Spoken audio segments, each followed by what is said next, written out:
Émission des patrons flingueurs, émission chaque jeudi en direct de 14h30 à 15h. Alors que l'on fait quelques petits réglages en technique, on me fait signe, ça va diminuer progressivement. Voilà.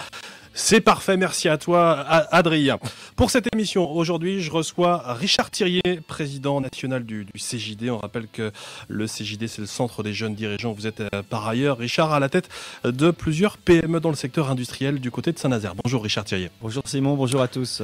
À vos côtés, Pascal Priou, nouveau venu dans cette émission. Vous êtes secrétaire national de l'UNSA, syndicat qui prône et qui pratique un syndicalisme réaliste, pragmatique et réformiste. Je reprends les termes que j'ai pu trouver effectivement sur le site web de l'UNSA. Bienvenue à vous et bonjour Pascal Priou. Bonjour à vous et merci. Deux sujets dans cette émission. On va parler d'abord de l'image du chef d'entreprise, parce qu'actuellement, l'image du chef d'entreprise et le terme patron a quelques consonances, en tout cas dans les cortèges des manifestations en ce moment. On va y revenir. Et puis dans une deuxième partie d'émission, eh bien, on se demandera si le syndicalisme français peut sortir de la confrontation systématique, sujet également brûlant par les temps qui courent. Et puis sachez qu'on attend toujours vos commentaires sur le www.laradiodesentreprise.com. Premier sujet donc de cette émission, c'est l'image du chef d'entreprise et du patron. En France, on en parle parce que l'on voit actuellement dans les manifestations que le patron, le chef d'entreprise est associé à une espèce d'exploiteur, j'ai envie de dire, on va y revenir. Un climat symbolisé par une pancarte qu'on a vue dans une manifestation il y a peu de temps, une pancarte de jeunes manifestantes où on pouvait lire « Sous le pont d'Avignon, on y pend tous les patrons ». Alors pancarte qui a choqué pas mal de monde, notamment une jeune chef d'entreprise qui s'est fendue d'un billet via les réseaux sociaux, un billet avec pas mal de pédagogie expliquant ce qu'est un chef d'entreprise, un patron de TPE ou de PME, en faisant le distinguo effectivement avec un grand patron du groupe du CAC 40. Je commence avec vous, Richard Thirier. Comment vous percevez ces slogans très anti-patron ? Est-ce qu'il y a un problème d'image autour de ce terme ? Est-ce que d'ailleurs, c'est pas un terme un petit peu raccourci, ce terme de patron ? Comment vous voyez cette question-là ? Je vais commencer par le terme de patron. Au Centre des jeunes dirigeants d'entreprise, c'est un terme que l'on avait en 1938. On s'appelait le Centre des jeunes patrons. Ouais. Et dès 1968, on a décidé de changer ce mot parce qu'on le trouvait galvaudé et surtout plus du tout à l'image de ce qu'était l'entrepreneur en France. L'entrepreneur en France, lui, a une bonne image.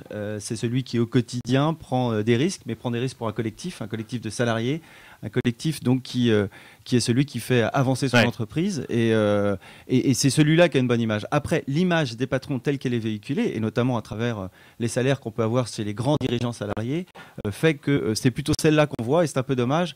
Et moi, quand on monte du doigt effectivement les salaires extrêmes, je veux bien l'entendre, mais de temps en temps, ce serait bien qu'on monte du doigt aussi ce que c'est qu'un salaire du patron, d'un entrepreneur et ce qu'il fait sur le terrain tous les jours.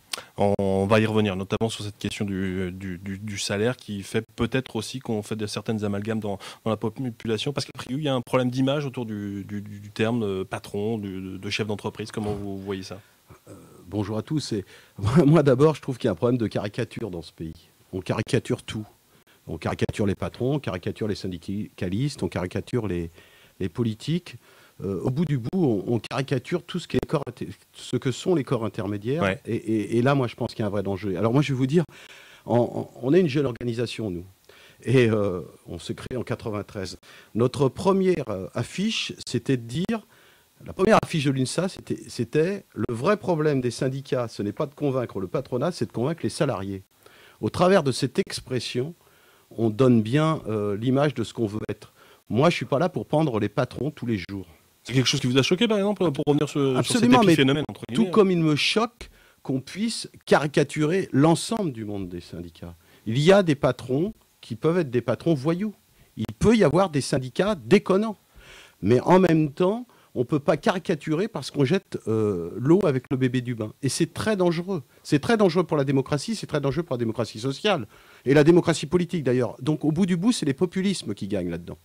Je rebondis sur ce que vous disiez, Richard. Est-ce que c'est un problème effectivement d'amalgame entre chefs d'entreprise qui n'ont rien à voir entre eux, entre un patron d'un groupe du CAC 40 et un patron d'une petite boîte de PME? Je faisais référence à cette dirigeante qui avait pris sa plume pour expliquer ce qu'était sa vraie réalité, entre guillemets. Est-ce que le miroir, il n'est pas un peu faussé? Alors, d'abord, on montre le pire. Quand on parle des patrons, on montre le pire, on ne montre pas la réalité de ce qui peut se passer sur le terrain. Quand on reprend, moi, j'ai juste pensé une seconde à me dire, si on avait mis un autre mot que patron sous le pont d'Avignon, on y pense. Alors, je ne vais pas ici faire de la polémique, mais voilà, juif, noir, je suis désolé d'employer ces termes-là. Ça n'aurait pas tenu une seconde. Moi, hier, on m'a même demandé, mais pourquoi vous ne portez pas plainte? Je dis, bon, je ne sais pas s'il était efficace de porter plainte, mais je me suis quand même posé cette question. C'est quand même hyper violent. Il y a des gens qui, au quotidien, et il y a même des patrons qui, au quotidien, vont se suicider parce que, alors pas pour ces raisons-là, mais parce que ils ont engagé leur famille, ils ont engagé leurs biens, ils ont peut-être même donné leur confiance à des salariés et finalement ils leur apportent pas le boulot, etc. Et ça c'est aussi des choses dont on parle pas. Il y a aussi des très belles histoires, on n'en parle pas. Donc on montre toujours le pire et il y a un amalgame qui est fait. Alors je pense pas que les Français soient complètement dupes, mais n'empêche que les belles histoires, elles sont pas souvent racontées. Mais est-ce que vous voyez une évolution autour de ce terme générique patron, de chef d'entreprise, évolution négative, voilà, vous en tant que chef d'entreprise, est-ce que vous avez l'impression que les gens vous perçoivent, voilà, de plus en plus comme le grand méchant capitaliste qui exploite sa base? Il y a deux choses. Il y a l'image que l'on donne au quotidien et qui, à mon avis, est bonne et que les Français ont compris. Et ensuite, il y a l'image qui est donnée de ces gens qui font le pire, qui sont un peu dans l'extrême et qui, finalement, ne respectent pas ce que nous, on fait au quotidien. Et oui, dans ces cas-là, l'amalgame est fait et l'image devient mauvaise. Et on se bat, nous, au quotidien, pour rétablir cette image. Et avoir et montrer des photos comme celle-là n'aide pas du tout dans le dialogue apaisé. Et je reviens sur, c'est pareil pour les syndicalistes, je reviens à ce qui est essentiel aujourd'hui, c'est qu'on est dans un monde qui va devoir évoluer. Et si on ne montre que le pire de la façon dont fonctionnent les gens, on ne va pas réussir à se rapprocher. Or, on va réussir à les réformes qu'en se rapprochant, qu'en discutant, qu'en faisant des efforts d'explication, de compréhension. Vous parliez tout à l'heure de rémunération. Alors, il y a eu la polémique autour de la rémunération de Carlos Ghosn qui est intervenu effectivement dans ce climat particulièrement déjà tendu, climat social. Est-ce que c'est pas des choses qui rajoutent un petit peu d'huile sur le feu et qui font exploser une situation qui était déjà un petit peu larvée? Comment est-ce que il y a ces excès-là qui débouchent sur d'autres excès? Alors moi, je ne veux pas trouver d'excuses à ce que je considère être des dérapages lorsque on tombe dans les caricatures ultra-violentes. Je crois qu'il y a deux phénomènes. Il y a d'abord le phénomène du buzz. Tout le monde recherche le buzz. Ouais, on est dans aujourd'hui, une société de l'instantané. Dans une manif syndicale, tout le monde recherche le buzz. Et je ne suis pas certain d'ailleurs que celle ou celui qui avait ce carton autour du cou mesurer, je ne l'excuse pas, mesurer la portée des termes qu'il employait. Ça n'excuse rien, été relayé sur les réseaux, je le redis. Ça, c'est la première chose. Deuxième chose, Richard Thiriet l'a dit, c'est un peu le problème de la communication. Et moi, je n'ai pas de conseils à donner, évidemment, aux organisations patronales, mais qui occupe... Non, mais c'est pas mon boulot, et je serais très prétentieux de le faire. Vous savez, qui occupe le terrain de l'image patronale? C'est le MEDEF, c'est les grandes organisations. Et de quoi parle-t-on? On parle des primes de départ démentes, on parle des retraites chapeaux, on parle de salaires déments, on parle de ça, mais on ne parle jamais du reste. Alors, excusez-moi, Simon, vous êtes un peu responsable, tout le monde est sans doute un peu responsable, parce que ça ne fait pas vendre du papier. Parce que ça fait pas vendre du papier de raconter qu'un patron a pu bien se comporter. Par contre, ça fait vendre du papier ou de la télé ou de la radio. Alors, on a raison de mettre en exergue pour dénoncer. Mais on devrait avoir un rééquilibrage des messages. Et troisième et dernier élément, mais Richard Thiriet me démentira pas, ça m'étonnerait, il faudrait regarder la sociologie de ce que sont les patrons. Les grandes entreprises en France sont extrêmement minoritaires en nombre. Vous avez 4,7 millions de salariés qui bossent dans des boîtes de moins de 11 salariés en France. Donc, je crois que c'est pratiquement 3 millions d'entrepreneurs. Là, moins de 11. Je ne vous parle même pas des moins de 50. Donc, vous voyez bien qu'on a une image du patron. Quand on parle du patron, le mot patron, c'est le patron de chez Total. j'ai rien contre le patron de chez Total, hein. C'est le patron de SFR, c'est le patron, mais c'est jamais le patron d'à côté de chez soi, qui vit éventuellement comme vous, qui a d'autres contraintes, qui est patron et qui n'est pas salarié ou qui n'est pas syndicaliste. Et qui représente effectivement plus de 97% des dirigeants et des entrepreneurs en France, et qui est celui qui va pourvoir les emplois sur les territoires. C'est pas le patron du grand groupe qui a géré un groupe d'ailleurs plutôt mondial, donc avec des enjeux qui sont pas du tout les mêmes. Quand on parle d'un patron de PME, c'est celui qui va avoir 10, 15, 20 salariés qui vont vivre sur un territoire, qui vont se déplacer sur un territoire, qui vont payer des impôts, qui vont aller chez le coiffeur, chez le boulanger, etc. Et c'est vraiment, on a vraiment un rôle social et sociétal à jouer. Et ces patrons-là, enfin ces entrepreneurs-là, c'est ceux-là qu'il faut regarder, et c'est même ceux-là qu'il faut montrer du doigt. Je rebondis sur ce que vous venez de dire, Pascal Priou. Si j'entends bien que le monde de l'entreprise soit incarné par Pierre Gattaz à la tête du MEDEF, c'est pas forcément une bonne chose, et il faudrait un entrepreneur lambda qui, lui, pourrait incarner la grande majorité des entreprises. Enfin, je vais jusqu'au bout du raisonnement. Hein. moi, je suis pas là pour En termes d'image, on reste en termes d'image. Hein. On reste en termes d'image, parce que moi, je réorganise pas le monde patronal. Non, mais autour de... je rebondis ça sur pose la question plus globalement du financement du syndicalisme en France. Hein, et de la représentativité des organisations patronales. Est-ce que vous êtes bien représenté? Voilà, est-ce que cette image-là, elle découle pas de cette représentation d'aujourd'hui où les patrons de grands groupes incarnent encore? Je vais être un peu plus violent que ça. Je dis, est-ce que c'est la bonne façon aujourd'hui de représenter l'entrepreneuriat et le monde de l'entreprise en France sur l'organisation, je dirais syndicale, pour la gestion du paritarisme, etc. Ça marche très bien. Maintenant, je me pose vraiment des questions s'il y a une inefficacité aujourd'hui dans les négociations. Alors, je vous regarde, je m'adresse à vous, dans les négociations au quotidien, avec des modes de financement, des organisations qui font qu'il y a des enjeux parfois qui sont partisans, des enjeux individuels, avant d'aller défendre l'enjeu collectif. Voilà, c'est une question que je me pose. Puisque Richard Thiriet m'interpelle, je pense d'abord qu'il y a eu des progrès. La loi du 22 mai 2008 concernant la représentativité syndicale a légitimé les acteurs. Et moi, je pense qu'un des problèmes des relations ou des images, elle touche à la légitimité des acteurs. Il fut une époque où on disait toi, le syndicaliste, tu ne représentes rien parce qu'il n'y a pas de syndiqués en France. Ok. Sauf que dans une démocratie, la légitimité, on la tire des urnes. Il viendrait à personne de dire que Sarkozy ou Hollande ne représentaient rien comme président de la République sous prétexte que leurs partis respectifs, et vous avez bien vu, j'en ai pris 2, ils tournent autour de 100 000 adhérents. Non, oui. Non, personne n'aurait dit ça. Donc la légitimité des acteurs, je crois que Richard Thiriet faisait peut-être allusion à ça, d'une certaine façon. Le fait que...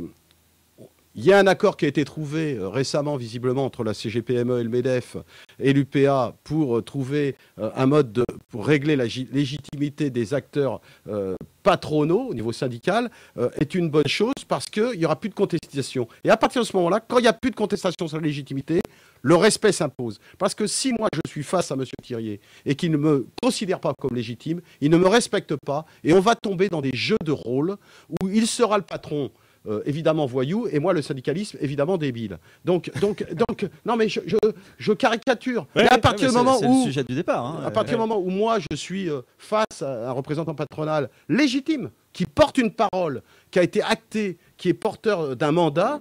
Face à un syndicaliste qui est dans la même situation, on peut avoir des désaccords. Mais le respect est là et on ne tombe plus dans les excès. Je donne la parole à nos auditeurs qui nous disent il faut arrêter de réserver le premier tour des élections des représentants aux syndicats. Ils ne sont pas représentatifs et trustent toutes les places à ce moment-là. Pascal Priou, ça vous fait bondir? Ouais, c'est ridicule. C'est ridicule. Enfin, moi, vous savez, il se trouve que je suis peut-être syndicaliste, mais je fréquente la vraie vie, les vrais gens. Et vous savez, j'ai même des amis patrons. C'est pas grave. Hein, mais vous et je parle avec eux. Et vous savez ce qu'il a envie d'un patron? Il a envie de quelqu'un qui soit élu dans son organisation, dans son entreprise, excusez-moi, qui représente quelque chose, qui représente une ligne et qui ait un peu de cohérence. Qu'est-ce que ça veut dire se présenter au premier tour? Tout seul, en dehors des organisations syndicales. D'abord, en France, on peut en créer d'autres, dans organisations syndicales. S'il y en a qui pensent ne pas se retrouver, peuvent en créer d'autres. Mais c'est des individus qui vont représenter eux-mêmes. Et c'est le problème des coordinations.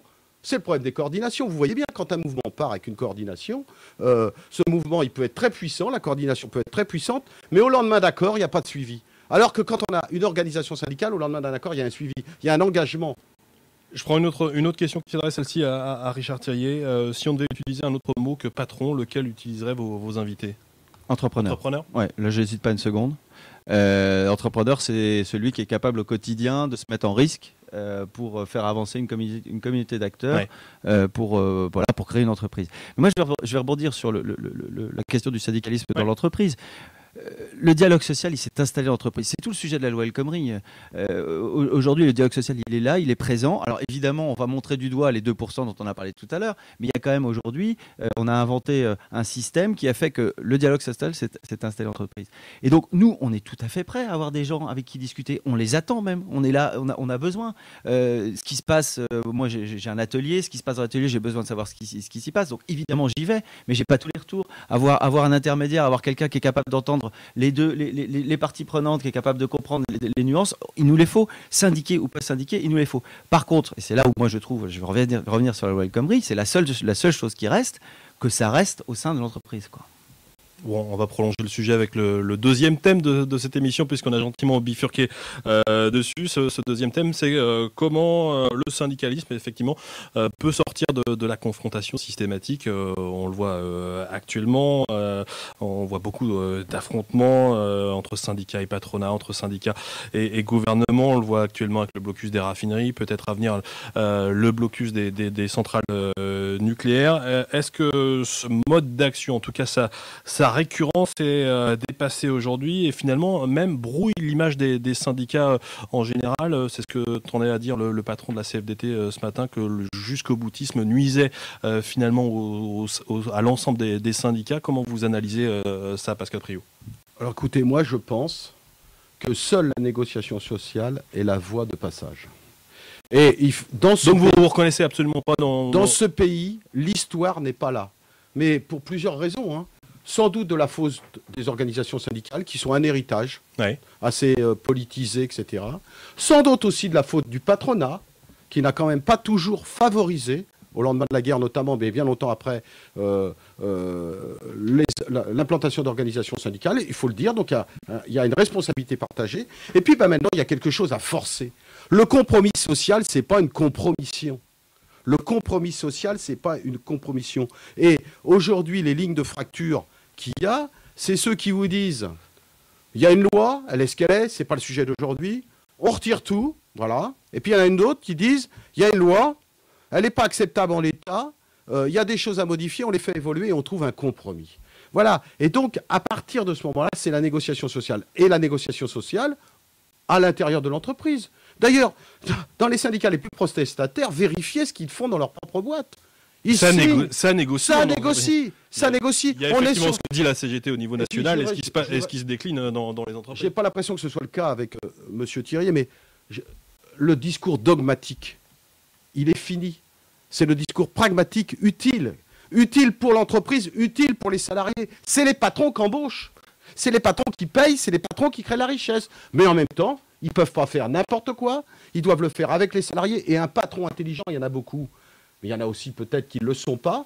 Il sait très bien qu'une mesure qui sera négociée, une mesure qui sera éventuellement coproduite, mais pas, je ne parle pas de cogestion. Le syndicat n'est pas là pour gérer la boîte. C'est le patron qui gère la boîte. Mais des décisions qui seront coproduites auront beaucoup plus de chances d'être acceptées et de donner du bénéfice à l'entreprise et aux salariés. Donc, mais ça, ce n'est pas la nature de l'histoire des relations sociales dans ce pays. Je pense commentaire de Bob qui nous dit Macron a raison, vive le référendum d'entreprise. Comment ça se passe Tout n'est pas bon. Comment ça se passe vous avez des syndicats dans l'entreprise. Comment ça se passe chez vous? Est-ce qu'on est dans la confrontation ou dans une PME on vit un peu différemment que chez EDF ou dans une grande... Non, mais on est dans le dialogue social au quotidien. On connaît nos salariés, on les voit tous les jours, on les rencontre, on sait comment ils fonctionnent, on sait quels sont leurs éventuels problèmes du moment. Donc tout ça, c'est des choses qu'on prend en ligne de compte. Après, il y a une chose qui est essentielle quand on est entrepreneur, c'est de faire plusieurs types d'efforts. D'abord, on a des décisions difficiles à prendre parfois. Mais si vous les expliquez, si vous êtes capable de prendre le temps aussi de l'échange, du dialogue, etc., les décisions, elles sont entendues. Je prends l'exemple de ce qui s'est passé dans mon entreprise. Je dépends d'un bassin qui est le bassin de Saint-Nazaire. Aujourd'hui, c'est un bassin de plein emploi, ou en tous les cas, on va l'espérer dans les années à venir. Mais je peux vous dire que c'est un bassin qui a beaucoup souffert ces dernières années. Et si aujourd'hui, moi, je suis encore là, c'est parce qu'on a aussi pris le temps de prendre des risques financiers collectivement. On avait une entreprise qui était assez solide financièrement. On a perdu perdu de l'argent, on a su l'expliquer, on a conservé les forces vives et aujourd'hui on peut redémarrer grâce à ça. Mais c'est parce que c'est un travail au quotidien de dialogue, d'écoute, parfois de réformes un peu difficiles. Et je pense que plus globalement, si on prend de la hauteur, c'est exactement ce qui doit se passer en France, c'est-à-dire prendre le temps d'expliquer. El Khomri, alors bon, j'étais plutôt assez pour. Bon, maintenant elle a été pour moi déshabillée. Mais de toute façon, on était tellement mal parti. La loi, Simon, la loi telle qu'elle était, elle n'a pas été expliquée, elle a été balancée. Je sais même pas s'il y a eu des discussions possibles au niveau des syndicats. Et à partir de ce moment-là, tout le monde s'est bloqué. L'effort d'expliquer, c'était fini. L'effort de comprendre, c'était fini. Et donc on a bazardé le bazar. Oui, je rebondis sur ce que vous dites. Est-ce que finalement, cette loi-là, elle incarne pas finalement comment ça se passe le dialogue social en France, que finalement cette loi-là, elle n'a pas forcément été discutée en amont. On a pensé que ça allait passer gentiment avec 2 ou 3 amendements et puis roule ma poule entre guillemets. Pardonnez-moi l'expression. En 2 mots, c'est très mal engagé cette affaire. C'est très mal engagé. Le gouvernement s'y est très mal pris. On nous a parlé d'un projet de loi que personne n'avait vu. Avant même le projet de loi que personne n'avait vu, discuter, anticiper, ce que vient de dire, on nous a dit que de toute façon, si elle ne passait pas comme ça, elle passerait par le 49.3. Donc on a fabriqué toutes les conditions. Donc on dit aux entreprises favoriser le dialogue social, mais même au plus haut niveau de l'État, j'ai envie de dire, finalement, ce dialogue-là... Sur cette loi-là, je dis que les choses se sont mal engagées. Mais... Pour revenir, parce que la loi El Khomri est un sujet vaste et complexe, ouais. et moi je ne dirais pas... quand la loi est arrivée en l'état, nous n'étions pas d'accord avec l'intégralité de cette loi. Et on s'est engagé, c'est ce que j'ai dit, dans une négociation point par point, ce qui va pas, etc. Donc bon, voilà. C'est une démarche syndicale qui me paraît être une démarche syndicale constructive, du pas à pas, pas du tout pour rien. Mais pour revenir à ce qui se passe dans les entreprises, je le redis, il y a un paquet d'accords qui sont signés, qui sont des accords gagnant-gagnant. Et vous preniez les chantiers de l'Atlantique et la sous-traitance dont vous faites partie, avec de multiples entreprises, Monsieur Thirier. La compétitivité. Encore heureux qu'il y a eu un accord compétitivité signé au chantier STX par les syndicats qui se sont engagés là-dedans. Et vous vous rappeliez les débats. Mais si ça déclenche des commandes de bateaux, derrière, c'est des milliers d'entreprises qui vivent, c'est des milliers d'emplois, etc. Donc, vous voyez bien, il faut changer le logiciel de l'après-guerre. Il faut changer le logiciel de l'après-guerre. Moi, je n'ai pas dit... entièrement d'accord. Tout n'est pas acheté. Tout n'est pas acheté. Mais il faut rentrer dans cette culture du dialogue social. Moi, j'ai trouvé positif les affirmations du président de la République lorsqu'il est arrivé, qui a dit qu'il voulait s'engager là-dedans. Alors, tout n'est pas parfait. Je viens de dire que la loi El Khomri, c'était mal engagé. Mais il y a quand même eu des choses qui ont été faites. Moi, je crois qu'il faut continuer et on change pas. On passe pas d'un logiciel à un autre du jour au lendemain. On le voit bien. Aujourd'hui, les positions, elles sont encore dogmatiques chez certains. Oui, je l'illustre. On a, à la sortie de la Deuxième Guerre, on a mis en place des systèmes pour faire en sorte que justement le patron, là j'emploie ce terme-là, et le salarié puissent à nouveau discuter et qu'il n'y a pas d'abus, parce qu'on n'était plus dans les rapports de 97,3% comme tout à l'heure, on était dans des rapports beaucoup plus déséquilibrés. Aujourd'hui, ce modèle-là, il ne fonctionne plus. C'est un autre modèle qu'il faut avancer, puisque aujourd'hui, ce modèle, ça crée des effets positifs. Donc, essayons d'imaginer de fonctionner différemment. Est-ce que cette confrontation, entre guillemets, systématique, les opérations que l'on voit menées par la CGT de Blocus, ça marque pas finalement aussi le manque de poids du syndicalisme en France? Finalement, aujourd'hui, il y a 7 à 8% de salariés en France. Si on prend le privé, les chiffres chutent. Et que finalement, un syndicat comme la CGT, il n'a guère finalement que ce genre d'action pour exister. Vous m'éviterez de commenter par principe l'attitude des autres. Je préfère parler de nous. Nous, quand on se crée, on part du principe, quand on crée l'UNSA, ce qui est raison, 23 ans sur les... Quand on crée l'UNSA, on dit qu'il faut redonner espoir au syndicalisme et il faut leur redonner l'idée que ça peut servir à quelque chose, ça peut être utile. Et il faut leur redonner le pouvoir dans l'entreprise. Je vous rejoins. Le pouvoir dans l'entreprise. C'est-à-dire que ce ne soit pas des décisions qui viennent de je sais quel étage à Paris, de FED, etc. Des salariés dans l'entreprise de M. Thirier qui sont syndiqués, qui sont organisés dans une organisation syndicale, c'est eux dans l'entreprise qui savent s'ils doivent négocier ou pas négocier. C'est eux qui savent s'ils doivent signer ou pas signer. C'est eux qui savent ce qu'il faut revendiquer ou pas revendiquer. Redonner le pouvoir. Alors, petit à petit, les salariés se sont déconnectés des syndicats. Et il y a une part de responsabilité des syndicats. Mais pas seulement, je l'ai dit, il y a aussi une part des patrons qui sont pas rentrés dans le jeu du dialogue social, du grain à moudre, du donnant-donnant. Enfin, tout s'est pas passé quand même. C'est pas le monde des bisounours, le monde patronal. Hein. Faut quand même pas exagérer. Donc, à partir de là, quand on dit inventer un nouveau logiciel, c'est très compliqué. C'est faire évoluer une culture qui est quand même très marquée. Il y a aussi un vieillissement de la population syndicale qui fonctionne sur des vieux registres. Et vous êtes centre des jeunes dirigeants. Eh ben, il faudrait un centre des jeunes syndiqués. Et puis, il faudrait qu'à un moment, peut-être, on ait des lieux de rencontre où on ait des formations communes avec les patrons. C'est un truc inimaginable, se former en même temps que le patron. Mais on fait le même boulot de temps en temps. Sauf qu'on n'est pas du même côté de la table. Vous allez finir par vous faire ubériser aussi. Oui, sûrement. D'ailleurs, ça pose la question, ça a déjà été abordé d'ailleurs dans cette émission, la question du syndicalisme obligatoire, parce qu'on n'en sort pas depuis X années. Les syndicats disent on va aller à la rencontre des salariés pour leur expliquer nos démarches, etc. A priori, ça ne fonctionne pas depuis quelques décennies. Le syndicalisme obligatoire, comment vous voyez ça, vous, si c'est le syndicalisme obligatoire qui descend ça existe dans certains pays nordiques, du niveau national, dans les branches, etc., pour venir nous expliquer comment nous, avec notre communauté de salariés, on doit nous organiser, la réponse est non. Oui. Maintenant, si c'est le syndicalisme obligatoire parce que les salariés au sein de l'entreprise ont besoin de personnes et de conseils, eh bien pourquoi pas. Mais ça veut dire que le dialogue social se passe dans l'entreprise et on n'a pas besoin d'expliquer à nos salariés la façon dont ils fonctionnent au quotidien. Parce que c'est eux qui connaissent le mieux le fonctionnement. Parce qu'après le syndicalisme obligatoire. Je suis très réservé sur le syndicalisme obligatoire. Moi, le syndicalisme, c'est une question d'engagement. C'est une question d'engagement personnel. Syndicalisme obligatoire, je demande à regarder avec attention ce qui se passe dans les pays où ça laisse. C'est obligatoire parce que si on n'est pas au syndicat, on n'a pas la mutuelle. Ça veut dire quoi en termes d'investissement? Ça veut dire quoi? Non, moi je crois qu'il vaut mieux travailler sur redonner du sens à l'utilité syndicale, que le syndiqué ou le patron se dise c'est intéressant, on a pu négocier, on a progressé ensemble, ou on a affronté une difficulté ensemble. Voilà. Mais il faudra évidemment que qu'on joue le jeu et que le mot compromis social devienne quelque chose de naturel et quelque chose d'apprécié. Aujourd'hui, le compromis social, il est galvaudé. On vend moins une palette, on vend moins bien un accord signé qu'une palette qui brûle ou une chemise déchirée. D'accord? Moi, je voudrais qu'on parle dans les entreprises des accords signés qu'on ferait progresser les conditions des salariés, les conditions de l'entreprise, sauf qu'on ne voit que des palettes qui brûlent ou des chemises déchirées. C'est le rôle des médias. Et on peut rebondir sur le sujet de démarrage, l'image du patron, mais là, l'image des syndicats. Et justement, je voulais conclure là-dessus avec vous, Pascal Priou. Est-ce qu'on a parlé de l'image des patrons dans une première partie, est-ce que ces actions choc, entre guillemets, elles nuisent à l'image du syndicalisme selon vous aujourd'hui? Ben oui, parce qu'on met les gens dans des cases. On met les gens dans des cases. C'est pas vrai. Les syndicalistes, en général, ne déchirent pas les chemises. C'est une minorité. Ça, on l'a mis en exergue. Alors, résultat des courses, tout le monde est basculé donc, l'image est dégradée pour tout le monde. On ne fait pas le tri. On le fait d'autant moins qu'il y en a un qui est plus médiatique que l'autre. Dernière question de cette émission de Michel, qui nous demande, y a-t-il des syndicats qui progressent dans ce contexte-là? Eh bien, écoutez... Voilà, allez, je vous tends la perche. Écoutez, Michel regardera les résultats du ministère du Travail qui paraîtront en février 2017.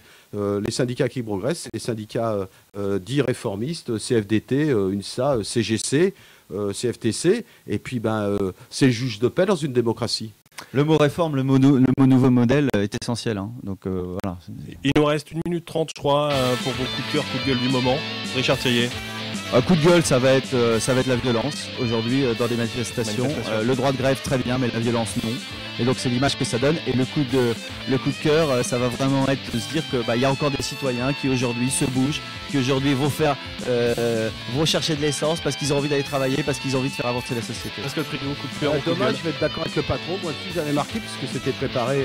J'avais marqué aussi, mais de mon côté, que manifester, c'est un droit pour lequel je me battrai éternellement, y compris des manifestations pour des objets qui ne sont pas les miens, mais manifester de façon démocratique, sinon et sans violence, parce que là encore, on fait reculer la démocratie quand on tombe dans ce type de phénomène.